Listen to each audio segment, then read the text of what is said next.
The Shawnee wrestling team won 4 of the first 5 bouts, including 3 pins and a forfeit, on the way to building a huge lead on Lenape in Wednesday night's Olympic Conference meet.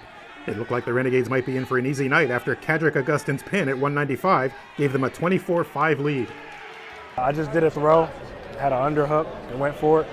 Had to work for it a couple of times. He kept running away, but try to chop the arm. If that's not working, I'll go. Spiral ride, whatever works for me. I'm more of like a feel wrestler. I do what I feel.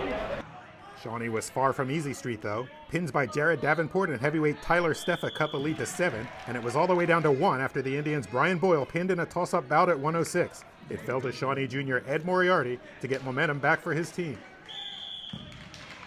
You know, I always go out there trying to wrestle my hardest, wrestle my best, but for a team, for us, when the momentum's in our favor, it really helps us as a team.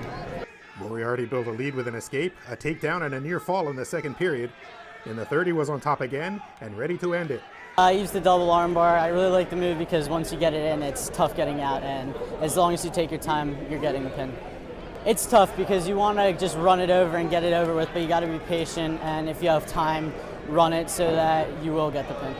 Moriarty's pin started a second run of victories for Shawnee, which won 9 of the 14 bouts. Bryce Dunleavy, Matt Higgins, and Jalen Horsley all followed in turn with decisions to give Shawnee an insurmountable lead.